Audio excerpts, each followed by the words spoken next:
UCLA played well in spots, but a number of gaffes led to a 28-23 loss to USC, and that apparently was the last straw for UCLA administration in dealing with Jim Mora. After 6 seasons, he is out as head coach of the Bruins. We bring in Mike Regalado from Gojo Bruin to help us understand Mora's tenure and what may be in store for UCLA fans going forward. Mike, this has to be a bit of a shock. As you mentioned, you were just kind of writing a lot of post-game material concerning the 28-23 loss and the Sam Darnold-Josh Rosen battle, and now you get hit with this. I'm shocked at the timing, actually. There's a lot of people that are not happy with it. And actually, I heard about both arguments from both sides saying, he's not going to be fired mostly because of his buyout, $12 million buyout. Either way, it's an enormous amount.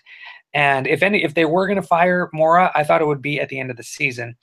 But no, Sunday morning after losing to USC, news broke. News is still breaking. Everyone is having their hot takes right now on social media about Jim Mora getting fired from UCLA. And the other weird timing about it is that despite the loss, UCLA actually played pretty well last night. It was the best game they had all season. The defense, there was defense. It was fantastic, and there was an all-around effort. So that I think that would have bought Mora a little bit of time, but apparently not. So I'm not exactly sure where the who all had a say in this decision, but it came down from Dan Guerrero that Mora was out, relieved of his duties, and the offensive coordinator, Jed Fish, has now taken over as interim head coach. Yeah, so if you look at the situation last night, UCLA, the worst rushing attack or rushing defense in the nation statistically, going up against Ronald Jones, did a pretty nice effort up front in limiting him to about 122 yards, 4.5 yards per carry. Like you said, the effort was there. They were 16-point underdog. Nobody was going to be comparing UCLA to USC. They were decided underdog, but they played it down to the wire. If they would have gotten a third down stop on the last USC drive, Josh Rosen would have had the ball back in his hands with a small chance, but a chance with a few seconds left to get something done. And he was certainly superlative most of the night. He had a few mistakes, but in about 52 attempts, you're going to throw a couple bad passes. But most of the time, Rosen was lights out. And I think that might be Jim Mora's downfall when it comes down to it, because he came on the scene, and Mike, you know this so much better than I, so I'll shut up here in a second and let you take it. In regards to taking over a marginal football program that was not meeting expectations, that was beaten down by programs with less stature, less resources, and less advantage in terms of location, Jim Mora comes in with an NFL pedigree and instantly brings credibility, instantly gets him to 9 wins, then back-to-back 10-win seasons with only 3 losses, bowl victories, top 15 finishes back-to-back. The recruiting was on the uprise. And then once he got Josh Rosen, the thought was, wow, they can really take the step up, really seriously compete for the Pac-12 championship on a regular basis, and it just hasn't worked out. Yeah, and as you saw last night, why Josh Rosen would have been able to take UCLA to the next level, but just everything around around Mora just started falling apart. And there are a lot of things started to happen. As you said, Mora came in with the the hashtag Bruin Revolution. He brought a change of culture, a change of style. He was like tough and no nonsense. And then he got awkward and weird in press conferences. And, it's no secret that he went through a divorce last year. So, that, plays on someone's mind.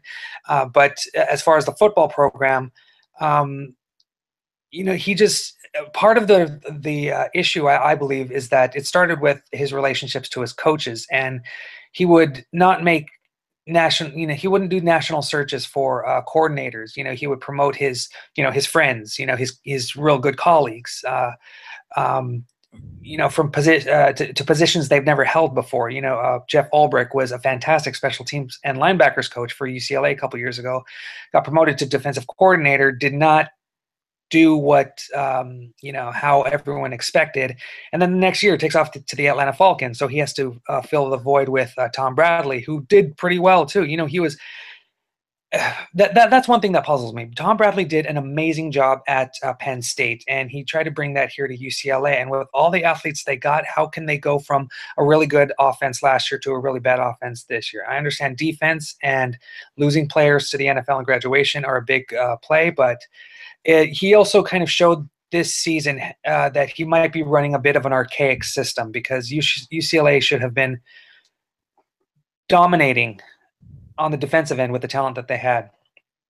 And then to have Rosen come in, try to take him to the next level, and he has to deal with 3 different offensive coordinators in his 3 years.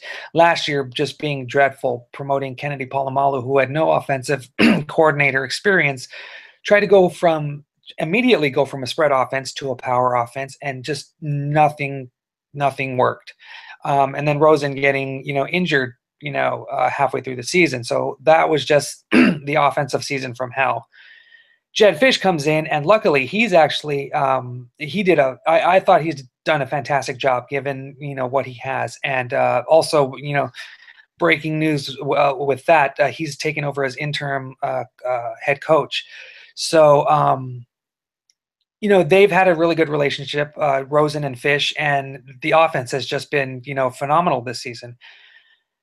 But the imbalance, the inconsistency, the kind of bipolar attitude to football, it just seemed to translate to the team, and it's just didn't work in the end. So here we are, one regular season game left against Cal. Still need to be bowl eligible, and Mora gets fired. So, obviously the program is now in, trying to figure things out. They still have one more game. If they beat Cal at the Rose Bowl this Friday, they become bowl eligible. If they lose, they don't. So we have entered a new era of UCLA football like that. So it's a lot to process. A lot we're gonna try to dive through at Go Joe Bruin. But yeah, it's a interesting morning. It is a lot to process. And while you use the term puzzling, I think you did hit on what must have been the issue, because you've got this coach who the conventional wisdom is that if you bring in an NFL head coach, especially one that's been successful, taking teams to the playoffs at that level, that they're smarter and better coaches than the guys that they're going up against.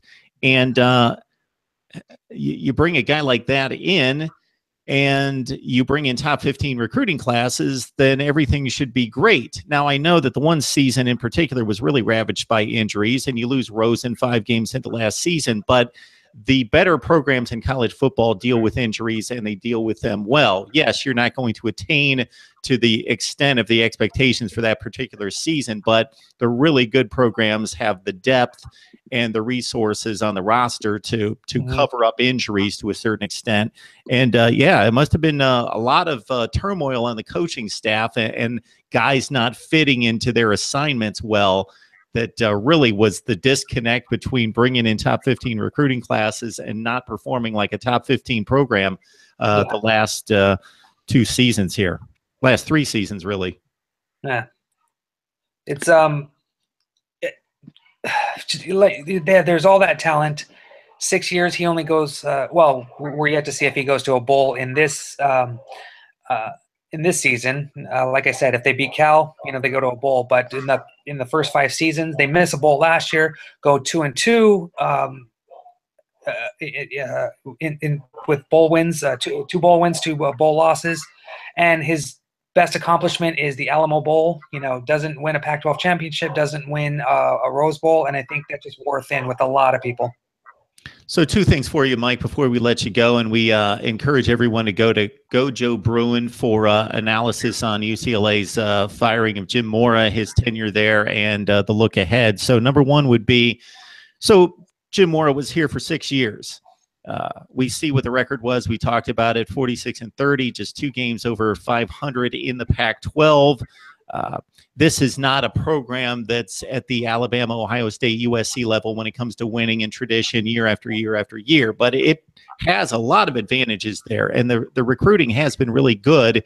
What would be your expectations? Jim Mora was there for 6 years. For any coach to come into UCLA, what would be your expectations for the level of winning over that course of time? Well, historically, UCLA football has been very good, but like you said, they're not on the level of the Ohio States, Texas, USC, Michigan, Alabama. But they're not, a slouch. They had their down seasons during the Neuheisel and Dorrell years, which I think a lot of people point to in reference to the fact that UCLA football is not historically good. But no, you have to go back to and it sucks that I have to say you have to go back to, but the Bob Toledo years, the Terry Donahue years. Yeah, how am I blanking on him?